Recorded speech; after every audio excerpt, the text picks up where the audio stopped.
Hello, welcome to the Fantastic Fiction at KGB reading series. Fantastic Fiction is a monthly speculative fiction reading series held on the third Wednesday of every month, hosted by Ellen Datlow and me, Matthew Kressel.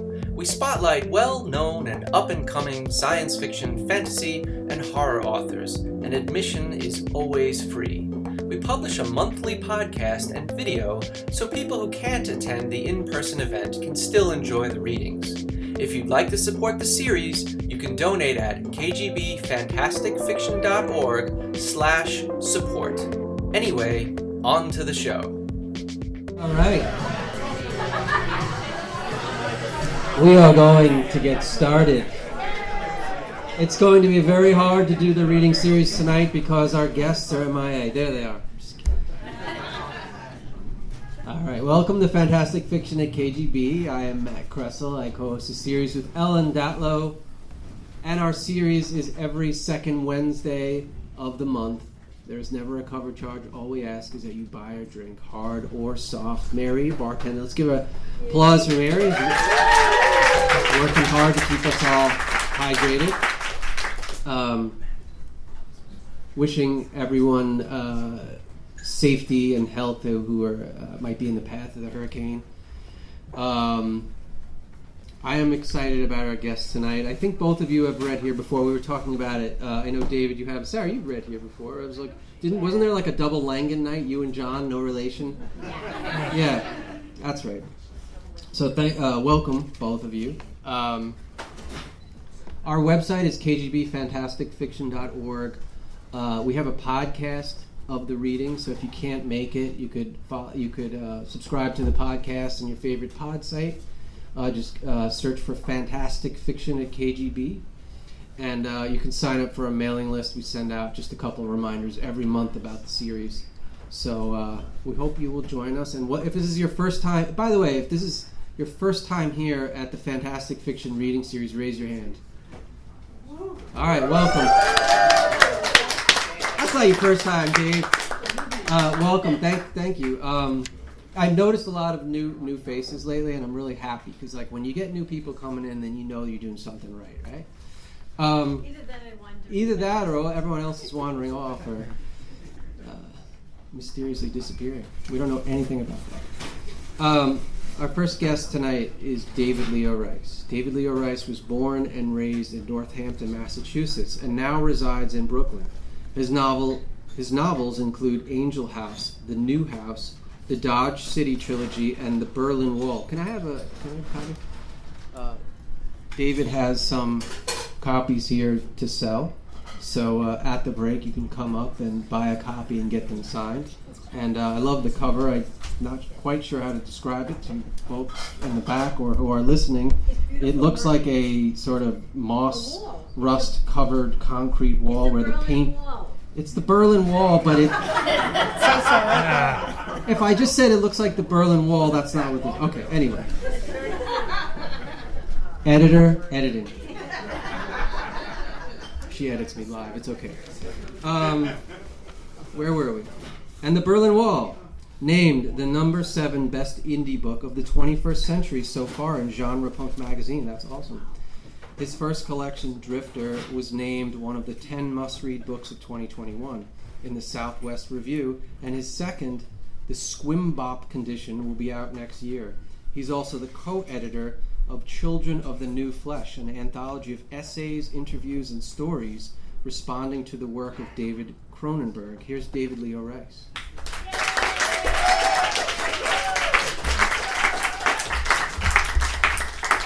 Thank you, Matthew. And thanks to all of you for being here, and to Ellen and KGB for making this happen. This is my favorite place to read in New York, and I'm always happy to be here. I enjoy it a lot, and it's great to see all of you. This book is indeed about the Berlin Wall, but it's about a heresy in which some people believe the Berlin Wall became a conscious, living entity, so that when it was broken apart in 1989, the pieces became basically people, or at least kind of lost souls, wandering the edges of Europe. And the book takes place in 2020, but an alternate 2020, in which the pieces have begun to come back together in various kinds of factions and cults and suspicious enterprises are trying to make of that what they can, right? There are a lot of different agendas involved with the idea that the wall is coming back together, or with denying that that's happening. We're plunged into this world where some people are claiming that this is what's going on with the Berlin Wall, and some people aren't so sure, and some characters in the book are pieces of the Berlin Wall. Although, this I borrowed from Cronenberg, some people have made themselves into pieces, have kind of modified their bodies with wire and concrete in order to appear to have been pieces of the wall, which perhaps was never alive at all, even though some people think it was. Okay, so I'm going to read a little bit from the prologue, which introduces the Chancellor of Germany, and then a little bit from the middle, which takes place in the Black Forest. All right, 2020. Prologue, Eternal Weimar. January. Reports of immense icy mountains growing of their own accord along the coastlines of Europe, undercut by craters, tunnels, and passageways that connect in undisclosed locations or don't connect at all, have so far proven impossible to verify. Surveyors sent out to map or remap the fjords of northern Norway and the Black Sea coast of Bulgaria, the southern beaches of Sicily and the Algarve in western Portugal, return with contradictory reports, or don't return at all. Some embed in fishing villages and take vows of silence, while others send back field notes and garbled code, terrified bleatings and blurred selfies that serve no purpose other than to exacerbate the already heightened state of alarm in which their home offices await them. Cell phone videos of jagged peaks rising like elevators from the Atlantic and the Mediterranean, and of long humanoid processions vanishing beneath rocky escarpments, appear on computer screens in Paris, Rome, and Berlin, and then, after a second of static, disappear, only to reappear again late at night when no one's watching, or a day later when no one can be certain if key details have changed. News reports are redacted or deleted moments after they air by forces that anchors swear are entirely outside their station's purview. These anchors then also vanish. Entire websites and journals shut down over false reporting, only to be resurrected by debunking the same stories they previously died to defend.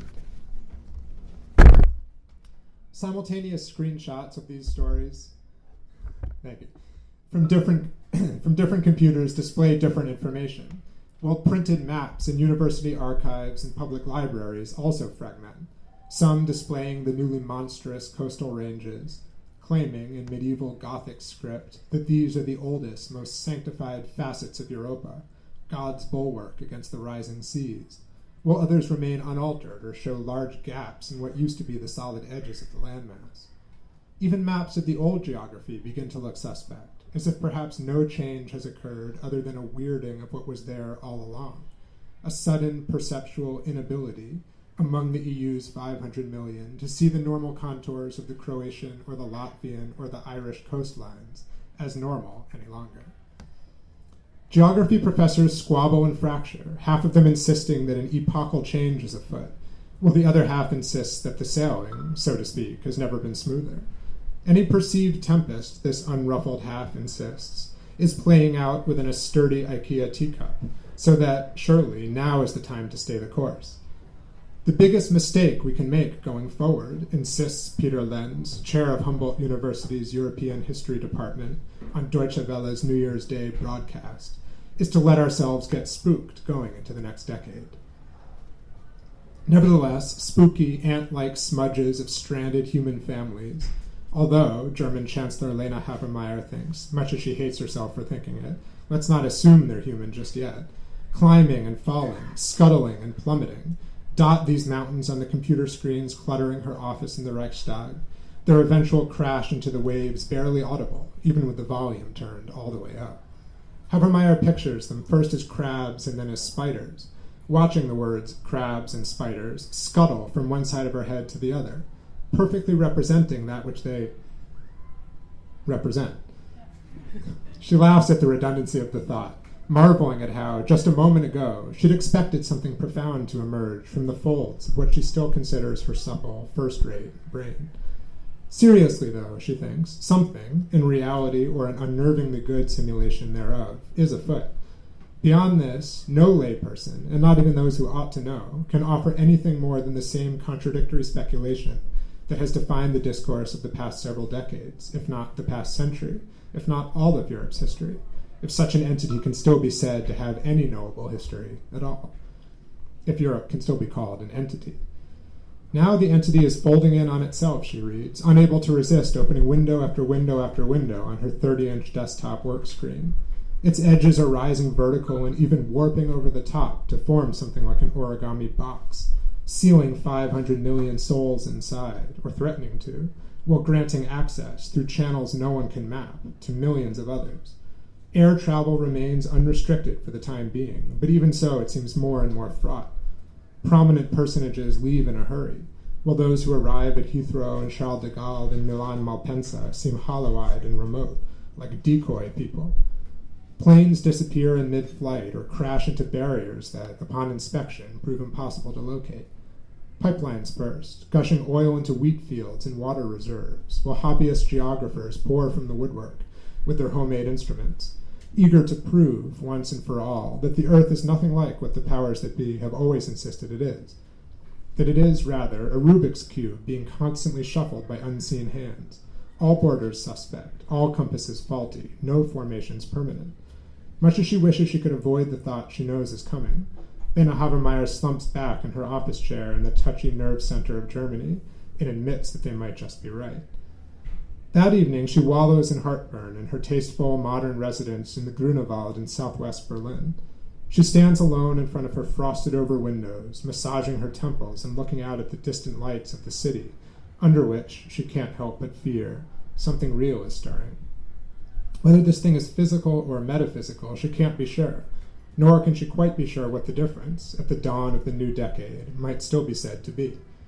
As she pictures them, the mountains and tunnels stand as an example of something that can only be indicated by example. But an example of what? She has the suspicion that some completely different event could just as easily have occurred and made the same point. But, again, what point? Burping acid, she feels like she's just received a message she can't open. Yes, it arrived, she imagines telling the disgruntled sender, and sure, I'll sign for it, but no, I haven't yet completed the unboxing, and I'm not sure I ever will, so stop asking. She sends more delegations into the field, demanding better intel, which she knows they won't deliver, and which, in due time, they don't. YouTube overflows with experts and reenactments, old footage doctored to look new and new footage doctored to look old. Ancient races rise from the thawing permafrost, their chests carved with glowing runes, while craters swallow Slovenian villages, replacing them with dens of harpies and werewolves. In the next set of videos, the Chancellor watches a movement coalesce around a candidate named Uli Hartz, an avatar who seems to have arisen from a rift in the internet itself. She muses on this concept, uncertain whether she heard it discussed on a commentary track, one that is perhaps still playing, or arrived at it in what might still be said to constitute her own thoughts. The internet as authentic topography, as a space unto itself rather than a representation, true or false, of any other. A realm, a district, an autonomous regime of being. The mountains, she considers, are rising in the internet, not only on it. The images are not images of things. They are those things. Whatever she'd been watching while thinking or hearing all this reverts to a campaign video for Hartz's One Valhalla Party, which advocates, as far as she can tell in the state she's glazed into, the union of Austria and Germany with Scandinavia and the Netherlands, and the secession of that new nation from the rest of Europe. His campaign abetted by the sold-out lecture tour of Ragnar of Atlantis, whose videos clot any screen his name appears on. All grim signs for next year's election, symptoms of the same chaos spreading everywhere, seeping outward like the oil spills that have become a meme, whose parallel seep she can't help but follow. Soon Europe will be nothing but a black pool of oil, contained by the 1,000-foot walls of its new border ranges. And yet it's still possible, as a parallel stream of videos never ceases to insist, that nothing is happening, nothing but boredom, too much peace, too much prosperity, too many teens on screens. All I want, she thinks, though even more so than before, her thinking feels pat, like she's consenting, or not quite consenting, for something in need of a head to think this through her, is a simmering down of whatever this is, whatever underlying condition we now either are or are not seeing the worsening symptoms of. The mountains and tunnels, if they're real, are likewise symptoms. Everything displaced onto something else. All event signs of other things, never quite things in their own right. Hyperlink events leading ever deeper into the news. She leans back in her chair and tries to enter a dream of Byersbron, deep in the Black Forest. Silent, dappled in summer sunlight or fresh Christmas snow. She tries to place herself back in the mayor's residence, where she lived from 1981 to 1996, walking the shaded country lane from there to the town hall and back twice a day, even on weekends when she never missed a leisurely brunch and stroll around the park, greeting her constituents with a handshake and a smile. She holds on to the dream, forcing her head into the plush leather headrest of her office chair while YouTube plays against her closed eyelids. She burrows down inside herself, through one of the rifts in the newly fractured ground, down to the second Europe beneath, the reserve continent, still pristine, its future still to come. Down here, in this Byersbron, the splintering ground of Berlin forms the sky, raining ash and dust upon her as she walks the road to town, working hard to imagine that it's still 1985 or even 1995, the cherry strudel and Milch Cafe at Kleindorf's fresh and waiting for her. But, even in the dream, history won't revert. The sky continues to shake and spark, and she sees a figure blocking her way, just up ahead, and she knows she'll have to stop to meet it. She slows, the air darkening as Karl-Heinz Bauer extends a hand and smiles, his eyes invisible in the gloom. She nods and forges ahead, determined to muscle past him. But now, as then, he pivots to block her way, staring, his face pulsing in the darkness, his suit wet and steamy. "We're not going anywhere," he says softly as she stops short, inhaling his rose-scented musk. "We know you've seen us here, coming and going from the office complex on the Heideggerstrasse beyond the Aldi. We've been watching you since '89. We like what we've seen. We can help if you let us." He steps aside and she hurries on, but now the road leads only to the train station. The only train is the express to Berlin. She boards with no luggage, barely dressed, falls into a feverish sleep, and awakens in her campaign office in Mitte, her long, victorious ascent to the chancellorship already underway, the hard work of campaigning purely a formality. The chancellor opens her eyes and waits to remember that she's still in Berlin. As if the dream sent me here, she thinks. As if, had I only kept my eyes open, I never would have walked that road, never met Bauer and his colleagues, never entangled myself with the soft Illuminati, considered by so many to be the glue that held the Berlin Wall together, the literal mortar, loosed across the continent and then the world one November day in '89. If only I'd resisted the dream, now it both is and isn't possible for her to have been in this chair, in this room, to have had or not had that dream in the first place. I would have remained mayor of Byersbron, living out my life over Milch Cafe and cherry strudel on a succession of temperate Sunday mornings, rereading my antiquariate Kleist and Hoffmann editions in my dim study at night, a glass of chilled Prosecco by my side. Unless that too is heresy, a convenient fiction masking what? Our careening through formless space, a trackless Siberian frontier, groping through a blizzard, dreaming of homes that never were. She shudders, summons a force of will sufficient to close her browser just as the next Ragnar video comes alive, and gets up to mix a gin and tonic with what she affectionately calls my imperial swizzle stick, not hesitating to add a splash of rose water. All right, I'm going to skip ahead now to kind of the middle of the book. And now we have this character named Annika, who's a kind of well-known academic who wrote a book about why the myth of the living wall is a myth. And she's been sent to this cabin deep in the Black Forest to debunk some even crazier stuff that's going on. And she starts to fall under the spell of it. And this other character named Uta is part of the wall and has been wandering Germany and ended up in this cabin. And they've fallen into this kind of strange pseudo-familial relationship. All right. Part 2, A Second Europe. Once again, time passes in such a way that Annika can't say where it went, nor what shape its passing has taken. The endless summer wears on, the air getting thicker and hotter without ever feeling later. Not that it feels early, she knows, but rather that it felt as late as possible right away. She's in the cottage beneath the cottage, working on her book, now entitled Reflections on Normal Life in Southern Germany, while Uta rests in an armchair. Annika sits at a cozy desk in front of a window that seems to reveal a placid garden scene, though there are days, like today, when she questions where this imagery comes from. I'm wondering, she thinks, removing her hands from the keyboard for fear of accidentally interpolating her doubt into the document that's slowly taking shape, whether the day out there in this cottage and the whole history it seems to suggest is being piped in from someplace far away, like Muzak to placate a frightened patient in a dentist chair while the anesthetic takes hold. When this series of thoughts has run its course, she places her hands back on the keyboard and watches them type. And this is the home, dear, sweet home, in which I've lived with my cherished elderly mother since time immemorial. Well, at least as far back as I can remember, ha ha. She laughs aloud, as if the sound of her own voice might lend veracity to the line she's just written. Uta stirs in her chair and groans, gathering her blanket around her neck as she nods back off.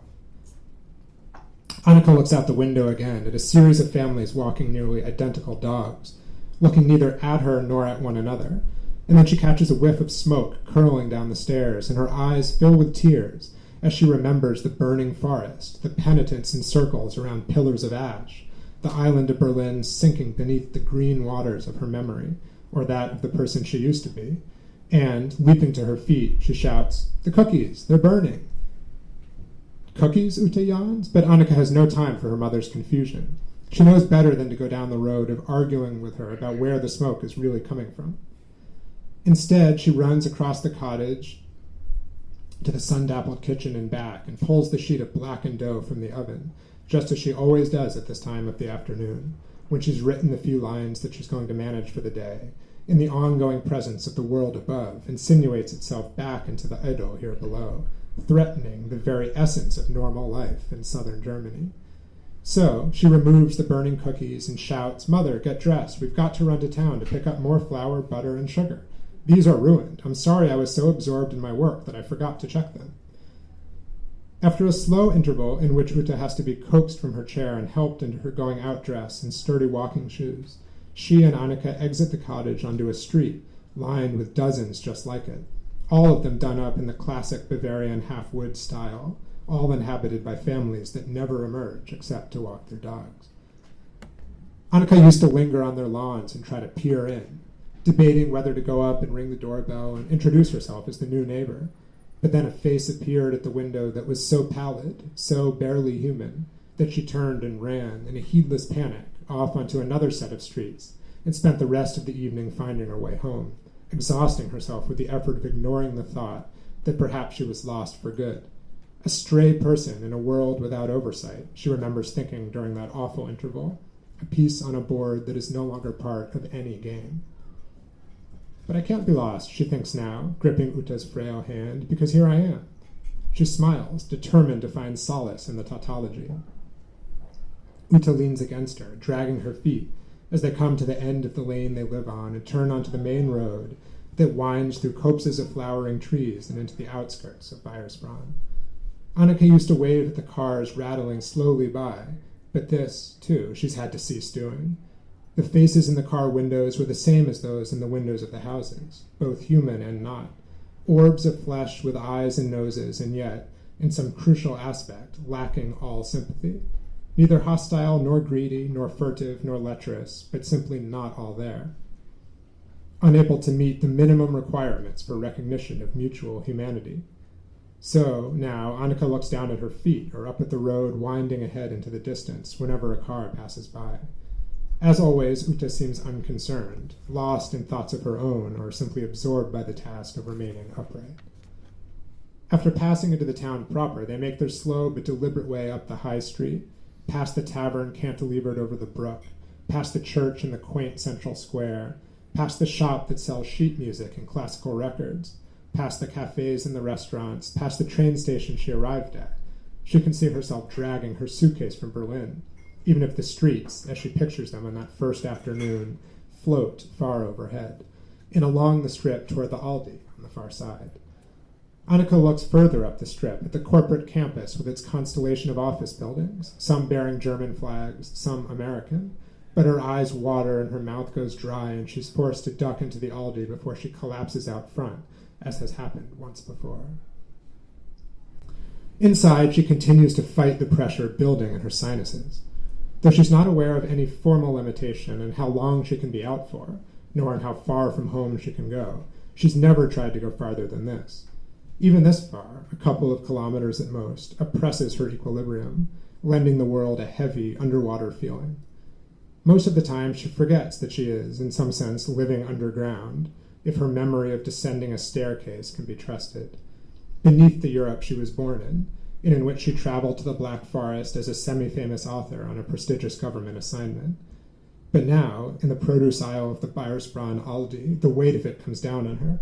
The sense of depth, of being beneath so much, compresses her lungs and forces her to grip the shopping cart and pant in thin, raspy drags, like a woman who spent decades in this town, subsisting on beer, cigarettes, and whatever meat wasn't deemed fit for export. Uta looks at her, unfazed. Like so, they traverse the aisles, gathering eggs, milk, butter, flour, and chocolate chips. By the time they've reached the checkout counter, surrounded by more of those silent, non-emotive figures that seem to have been deployed merely to lend the town a semblance of an habitation, Annika is shaking so badly she has trouble getting her wallet out of her purse. Uta has to clench open the edges like a surgeon's assistant and hold them while Annika pays, avoiding eye contact with the checkout girl who, naturally, isn't trying to make eye contact with her, either. The walk home is excruciating, worse than any Annika can remember. They skirt the high street, which seems longer and more menacing in this direction, strewn now with glowering teenagers and snapping dogs, before passing back through the square, with its abandoned church and a pile of metal cafe chairs and umbrellas that must have blown over in the wind.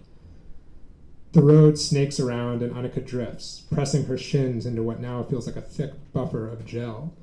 When she looks up at the sky, she sees roots forcing their way down from the cloud cover, and she glimpses the trees high overhead, on the other side, burning and burning in the black forest until it becomes a forest of flame. Coughing in the smoke, she grips Uta's hand, hefting the groceries on her other side, and drags the old woman back up their street, past the silent neighboring houses, or the place where those houses should be. But now it's dark, and the road has turned to soil, and the trees have loomed all around them, and the black forest, with its burning and chanting, is all there is. Annika wants to run, either toward or away from this realization, but she's too tired to drag Uta, who's now reverting to concrete and wire, her heels sparking against the ground. By the time they reach the front of the cottage, the entire structure is covered in skin. Perhaps, Annika thinks, the very same skin that, until just now, covered Uta's frame, turning it into something motherly, allowing that tenuous story to cohere. The cottage pants, inhaling and exhaling with the rhythm of some far-distant set of lungs, entirely calm despite the crisis that Annika tries to believe has actually occurred. The burial of our peaceful home, she laments, half in earnest and half in a voice from a fairy tale. The invasion of our normal life, shuddering at the sweat reek the skin gives off when they get close enough to smell it. Because if no crisis occurred, she can't help thinking, that it means things have always been this way, and the only crisis is that I once let myself believe otherwise. Killing this line of thought before it goes any farther, she gathers herself, lets go of Uta's hand, and forces her way under the skin, groping around for the latch.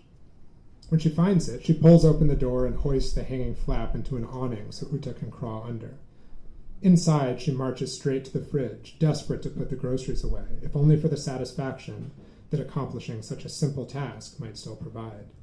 The shelves are already full of butter, sugar, eggs, and flour, a record of previous excursions just like this one, earlier times when she and Uta left the cottage below, only to return to the cottage above, where, needless to say, it would be absurd to undertake the ritual of baking cookies. Like the folklore section of a university library, she thinks, staring into the fridge, dozens of variants on the same cryptic theme, reams of data signifying what? Once today's supplies have been added to all the others, she closes the fridge, takes her shoes off, and gets in bed with the Riesling that, thankfully, is still lying on its side, corked just beneath the dust ruffle. Now, for days or even weeks, it will be impossible to re-enter the world below. Its memory will fade as Uta's wires tremble outward, rusting in piles across the floor, and Annika's lungs and sinuses expand now that the lower world has ceased to exert its crushing pressure upon them. She will feel, in place of that pressure, only a dull shame at having allowed herself to lapse so far into the lurid fantasy of a second Europe underfoot. A cautionary tale, she'll come to think, of the depths the mind can sink to when not sufficiently occupied. Sighing as her headache dissipates, Annika pulls the pillows over her head to blot out the sound of Europe breaking. She closes her eyes, wraps herself in an eider-down quilt, and resolves to begin the work of once again imagining a happier existence just beneath the floorboards. Because only once I've rebuilt it in my mind, she knows by now, as she drifts off, will it one day become possible to return there in body. Thank you.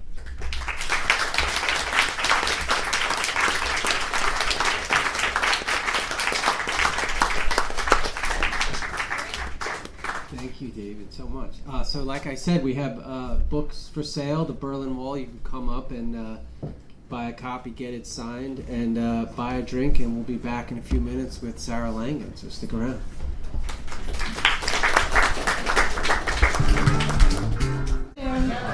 We're about to start second half. Welcome back. Welcome back to KGB.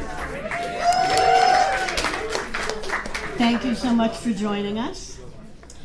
Just so that you know, the next few months we have the following people reading for us. November 13th, we have James Patrick Kelly and Teal James Glenn, who is here. December 11th, we have Yume Kitase, I'm not sure I'm pronouncing her name right, and Sarah Pinsker, who from Baltimore. January 8th, we have Ben Herman Gunn and Jacob Weissman, who is better known as the publisher of Tachyon, but also as a writer and has is it his collection out? Do you remember, Matt? He has something coming out. He has a book coming out. Yeah. February, and beyond that, we have someone named a new writer, Rebecca Framel. I'm not sure how to pronounce her name yet, but by then we will know. Victoria Dalp, Ursula Witcher, Andrea Hairston, who you might know, Carol Geisender, who is,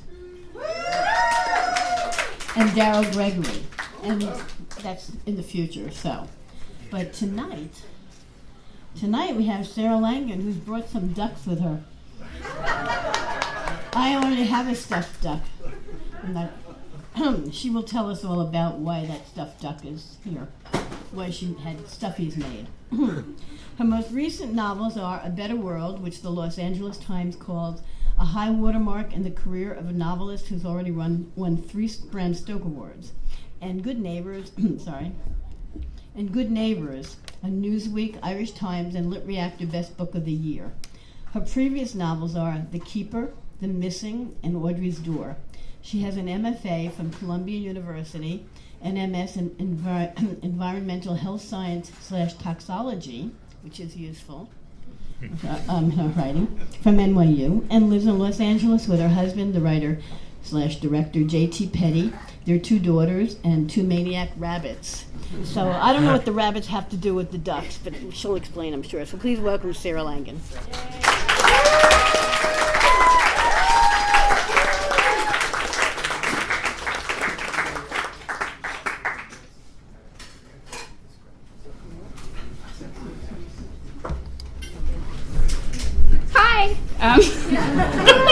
I brought all these stuffies. They have to do with this book, A Better World, and they are called Caladrius, which is a mythological creature that ate the sins of kings in ancient Rome. And people think it was probably a dove, but I thought it would be more fun to design it creepy looking, because in my book, A Better World, it's set in the, kind of nearish future in a company town. And in that town, they have this alternative food source called a Caladrius. But the town is very closed, and it's corporate, and in order to get in, you have to do a lot of work for them. And you want to live there because the rest of the world is falling apart. And it's become sort of cultish. And the birds are sort of venerated over time in strange ways. So, first off, hello everyone. It's really nice to see you. What I'm going to read is about a third of the way in, sort of the first big action that everyone is responding to in the rest of the story. And it's the character it revolves around is Linda Farmer. She's the mother in the family that has gotten into this coveted company town called Plymouth Valley.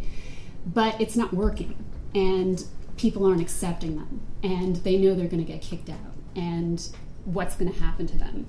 They're terrified. And so the mom is like, I'm going to make friends with the big movers and shakers of this town, who are the women. So she goes out drinking with them and has an amazing time. And up until now, everything has been perfect about this town, and it's sort of all about navigating these social rules. And she's done wonderfully. And then suddenly in crashes this maniac named Gal, who causes a huge scene at the dinner and like falls down and is getting kicked out of the town, and everyone can't stand her. But Linda feels sorry for her because she's fallen down in front of everyone. So they all leave the bar, everyone's gone, except for Linda sees Gal. And they're both shit-faced drunk, and they can't drive. So I'm sorry for cursing. We don't care. So that's where we're at. Okay, weaving drunkenly, Gal headed for Linda's car like she thought it belonged to her. She grabbed the handle and tried to open it. Nothing. I think that one's yours, Linda called, pointing at the only other car in the lot, a clown orange C-Class. Gal tugged the handle. I want this one. On jelly legs, Linda came to the fender. Moot point, the engine won't turn with either of our blood alcohol levels behind the wheel. Gal rattled the handle. Things were swerving, streetlights making trails. Probably stop that, Linda said. I want to go home, to my real house, Gal said, letting go. She wiped tears from her eyes with the back of her hand, but it was two sets of eyes. Linda squinted, doing her best to stay focused. Behind them, the day workers headed for their bus. She considered asking them to make 2 stops before exiting town, but she wasn't sure whether this violated one of PV's many mystery rules. She pulled out her device. Do they have ride services here? Do you know a number? I don't care. No one cares, Gal said, her voice returning to that baby talk. I'm not going to do baby talk, but just pretend. But is there a number? You just hit the red emergency button. That gives rides, Gal said. Her arm looked freshly bruised from her fall. A splotchy purple welt had spread along her right shoulder and trapezius. Linda winced. Though they were covered, her knees had to be even worse. Linda hovered her thumb over the red button. Calling Russell was the better move, but she hated to wake him. More to the point, she didn't want him to see her this irresponsibly drunk. It seemed like a violation of their partnership. They'd agreed to try hard to assimilate. She'd drunk her weight in booze. Red button, Gal said. Press it, dummy. Are you messing with me? Gal shook her head. That's all the cops do is gives rides at nights. It's all drunks and no crime. Linda pressed the red button. Right away, a polite voice answered. Would you like a car, Dr. Farmer? She didn't give her location. They'd found her through her device and were on their way. She hung up just as the day worker bus pulled out. As soon as it was gone, the town went still, sleeping like a clock whose gears have ground down. They'd said 5 minutes. Sit tight, Linda said. But I'm not sitting, Gal said. People here are nice, but they're not good, Gal mumbled. They were in the back of a spacious police sedan equipped with device chargers and a screen. In the side pockets were omnium shrink-wrapped toiletries like toothpaste and combs, plus a gallon-sized barf bag. Linda pulled this out, shuddered at the amount of alcohol necessary to fill it.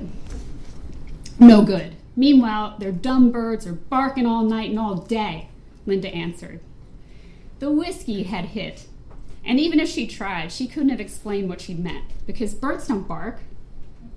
As the car traveled, the houses got smaller. Gal pulled out the toiletries on her side, tearing and tossing the omnium wrap to her feet. She chewed on the toothbrush, broke the comb in half, then took the barf bag and tore it slowly down the middle. Don't be a jerk, Linda wanted to say, but decided not to engage. She rolled down her window. Crisp, cold air slapped her cheeks. Did Anouk recite her stupid poem? The inheritors, Linda answered. There was a divider between the front and back seats, and the two cops didn't seem to have any interest in what was happening. This, Linda decided, was good. She's a penis face, Gal said. Takes after her brother, Baby Daddy. She wrote her own biography. That's why it's so long. It's longer than her grandfather's, and he invented Omnium. She writes all the pet brochures, too. That's why they're so useless. Linda had the presence of mind to recognize that openly criticizing Anouk Parson was a very bad idea. Penises are very unexpected. They're like if you're in the woods and a leprechaun jumps out.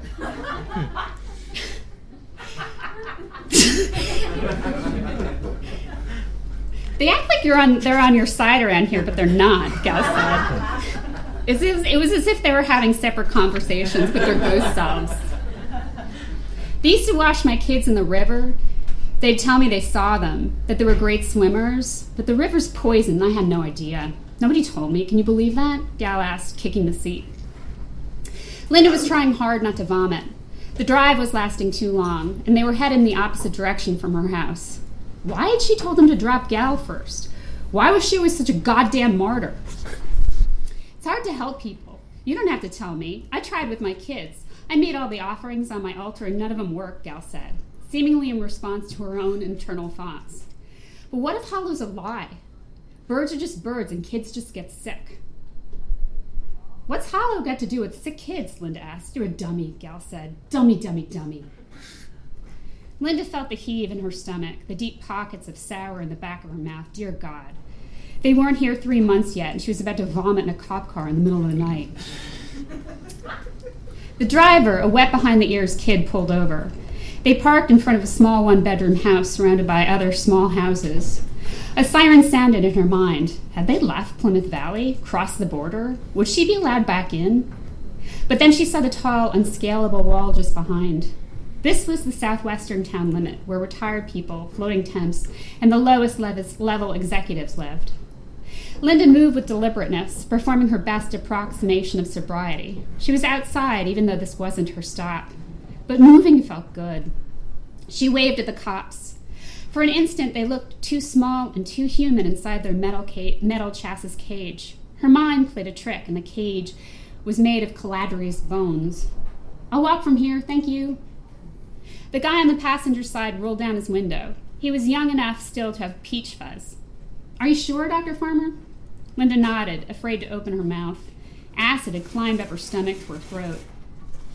Gal was beside her, pressing a nauseatingly warm hand between her shoulder blades. She's fine, she'll be fine. We're besties. The cops pulled away. Headlights shined down the empty street and were gone. Linda kept it in. She waited until everything went dark. Then came the heave. Don't walk home. It's too far. Stay here. I have fresh sourdough. You need something to soak it all up. Linda was standing over the scene of the crime, a grotesque replay of her evening's choices deposited on Gal Parker's narrow front lawn. She felt better, though, more present. What time is it? Too late to walk to your hubby. To wake your hubby. Come inside. You can wash up in my toilet room, Gal said. No smart lights bloomed, so Linda could only see her silhouette. She was at her front door, using a key instead of a palm for entrance, low-tech. Linda looked down the dark street, stretched long and unfamiliar. She was tired and thirsty. How far was home? 3 kilometers? More? A Caladrius on the lawn had gone statue still, as if sleeping, but its eyes were open. Did these creepy fuckers sleep with their eyes open? Inside, Gal flicked a low-light lamp that colored the room a sickly brownish yellow. Sit, she said, and Linda landed on a funky plaid couch that was somehow warm. I'll just go check on the kids, Gal said. Linda squeezed her hands into fists, her fingers swollen from dehydration. Small children whispered, and she didn't hear what they said, only their sleepy voices, and Gal's surprisingly soothing words of comfort. Rest, baby. Mama's home. Things weren't spinning anymore, which was good, but the room was wrong. There were crucifixes nailed to the walls. Some hung upside down, others sideways. In the corner, on a mid-wall height altar, was one of those Virgin Marys on the half-shell. Stuffed bunny rabbits and bears were bent down in worship before it. But she was seeing it wrong. Had to be. It was some kind of play structure the kids had designed. Kids go through weird pagan stages when they're little. They're always making shrines in their pretend play, and would be all the more likely to do so in a town like this. Right? There was medicine everywhere, too, pills and vials, some empty and some half full. Bleary, she lifted a used syringe and vial off the foot table. The contents were identifiable. Zavolacan, a chemotherapy agent that had been prescribed a lot when she'd been in medical school, but had lost favor with the discovery of more targeted drugs. The drug was made out to both children, Catherine Parker and Sebastian Parker. She knew they were sick, but cancer? How could they both have it? She replaced the vial and syringe as Gal returned with a tray holding bread, plates, glasses, and a bottle of aspirin, and a jug of water. Gal poured the water, handed it to Linda with 2 aspirin, then sat across from her in a grease-stained windback chair. Feeling better? Gal asked, newly cheerful and alert, but the whites of her eyes were veiny red. Linda didn't feel better, but she nodded. Do your children have cancer? She asked. They're calling it idiopathic leukemia, Gal said. Both kids? Linda asked as she gulped the water and aspirin, but something was wrong. It tasted like diluted alcohol. But it couldn't be alcohol. Who would do that? She put the nearly empty glass down. Is this water? Gal lifted her own glass and sipped. I spiked it with some grain to keep us from sugar crashing. You'll have less of a hangover. Grain alcohol? Linda asked. That wasn't possible. She'd heard wrong. That's crazy. You're crazy. I could die. It's what we all do here. You don't know anything, Gal said with irritation. Linda tried to stand. Her legs felt unsteady, as if their bones were a cluster of loosely tied sticks. Oh, fine, Gal said. She jerked Linda's glass from her hand, returned shortly with it filled, along with a new jug. Water? Linda asked. Water. Linda drank deep, refilled, drank 2 more like this. Went slow on glass number 4, then peeled away a hunk of bread from the loaf. It was stale, a white funk about its crust. Maybe it had been fresh, but not recently. Linda ate around that funk, trying to soak the acid in her stomach. Across, Gal watched. Her jagged purple bruise had grown. It seeped across the goose-pimpled side of her upper arm. God sent you, Gal said. You're going to help me. A laser of logic burned through the swirling dross. I don't think that's true, Linda said. And then she couldn't remember why she'd said it. Couldn't remember what they'd been talking about. And then the laser was gone and everything was churned. And yes, that first glass of water really had been diluted grain alcohol because it was weaving into her bloodstream. You hate them just like me, Gal's voice exclaimed, and though Linda was repelled by the high-pitched sound, she held tight to it. Don't float away, she thought. Stay awake or something very bad will happen. That's a staggering extrapolation, she answered, her words slurring. Staggering elaboration. This house wasn't just cold. The air had a spark of something off. It was off, like something bleeding out on a table after a gunshot. Why is it so cold? Don't they maintain your solar panels? I used to live in your house before Trish left, Gal said, as if in answer to the question. I had a car like yours. Everyone here is the same. They come for the same reasons. They stay for the same reasons, but it changes you. Every day you're here, you become someone else. Linda stopped chewing. My house was your house? Sunset Heights. Great view from the top of that hill. Linda felt a swell of unease, but it was hard to remember why she felt it. On the floor, pieces of things. A xylophone without the mallets. A model barnyard missing the top of the barn. A doll wearing a shirt and no pants, her hair cut short. And those upside-down crosses. Since we're friends, Nara, I want to be honest. I left my kids alone tonight. I leave a lot. Since Trish did what she did, it's hard for me to look at them. Are they okay? Linda asked. Plymouth Valley either digests people or spits them out. But are they warm enough? Linda asked. She considered looking in on the children, but in her condition and at this time of night, she would only frighten them. And she'd heard them just before, doing their primary job, which was breathing. Cozy, sleeping, Gal answered. They're 4 and 6, but they're super mature. That's too young to leave them alone, Linda said. Shut up, you dumb dummy, Gal answered, terse. Linda chewed more bread, but it really tasted off. She was thinking of Poughkeepsie. Houses during the height of the bad times had smelled bad like this. 30 years later, Poughkeepsie still hadn't recovered. Orphans had grown up and made more orphans. I should go. Stay, Gal pleaded. Just a little. Linda thought that seemed like a bad idea, but she wasn't ready to stand. Gal came over and sat beside her. She patted Linda's hand, and when Linda didn't react, she took and held it. She felt warm and sticky, like an overnapped toddler. The digital clock on the wall read 1:34 a.m. In Linda's mind, that awful shadow, the hidden thing with beady eyes, was shambling a path up from the shelter through broken Poughkeepsie and drowning kings to hear this room. It was stalking the halls, hungry. Same car, same house, same scientist spouse. We're practically the same person. We should have the same name. Gal's eyes were bleary red. She leaned into Linda, pressed her soft cheek into the crook of her neck. Her body went limp, its hotness pinning Linda to the sunken couch. I'm you. Let me be you, Gal said. Nah, Linda said. Get off. Gal squeezed her hand one more time. She was still close enough that Linda could see her clean, deep pores and smell her specific human scent. Honey and stale hops like the floor of a rarely cleaned bar. They think I'm stupid, but they don't know, she said. Back to that performative baby talk. If I have to sacrifice, they do too. It'll be their kids who suffer just like mine. With the grain, everything was starting to spin. In the sick yellow light, all the broken things danced to a silent beat. The air bending and retracting with a wonk, wonk, wonk. I don't like it here, and I'm worried about your children. I want to go home, Linda said. Gal's answer seemed to come from everywhere and nowhere, a disembodied voice. You're not so pretty. I could hurt you too. She noticed again the rabbits paying homage to the Virgin Mary. Upon closer inspection, Mary's face was ground down over the smooth white of it. Someone had glued a beak. With dim, dawning horror, Linda looked to Gal, whose mascara had run, chunks of putty-colored sleep caking the caruncles of her eyes. She grinned a terrible grin, and Linda thought, insanely, of that children's story about monsters on an island with terrible claws and terrible teeth. I'm going to break this town and everyone in it.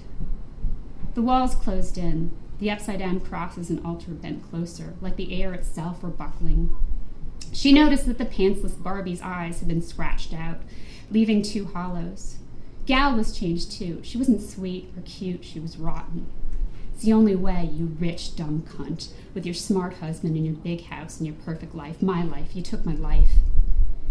The baby talk was gone. It was the voice of someone completely fucking different. I have to go, Linda said. Gal's soft, full face scrunched with rage. Most people only ever made that expression in private, if they made it at all.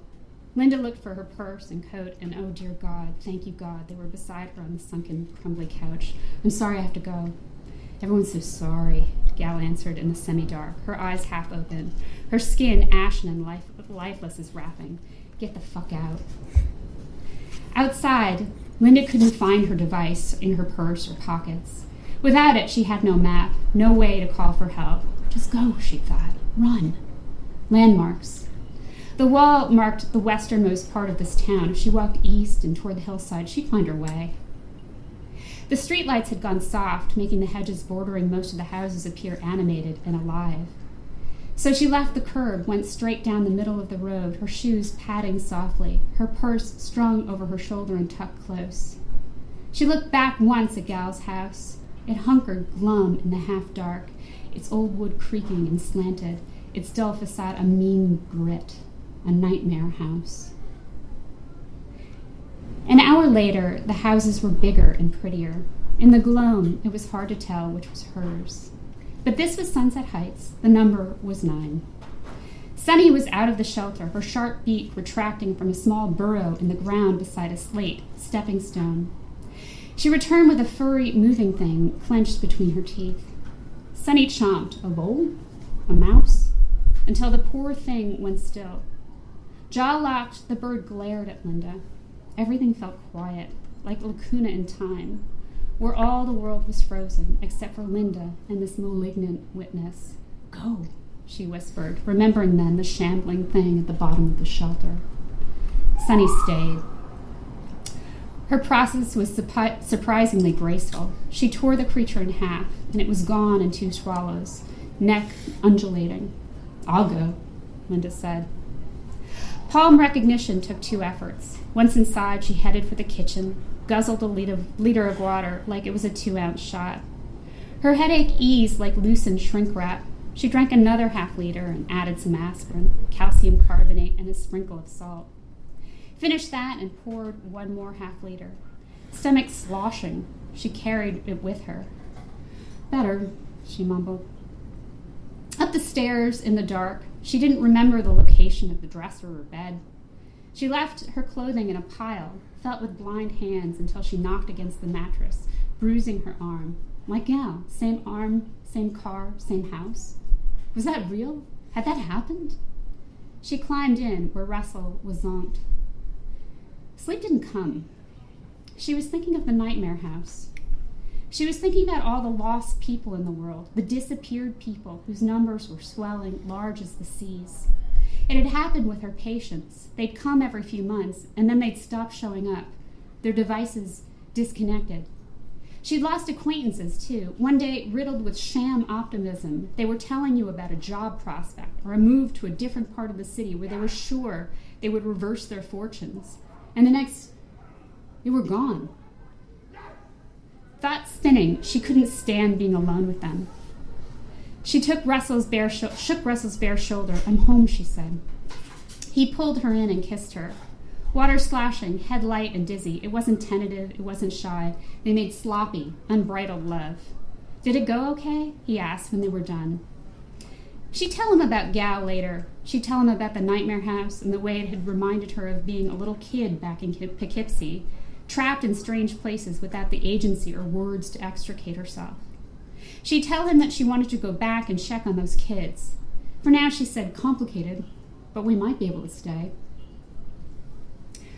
Later, sirens rang out, but these seemed far west and outside the walls.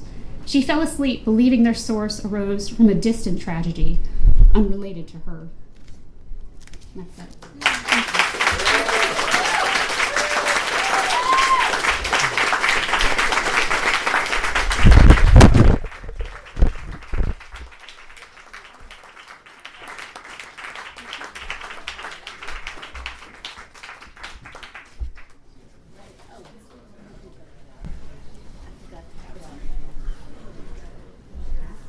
That was fabulous. Thank you, Sarah, and thank you, David. Thanks to everyone. As I said earlier, check out our mailing list. Please stick around, buy a drink, and we'll see you next month. Thank you.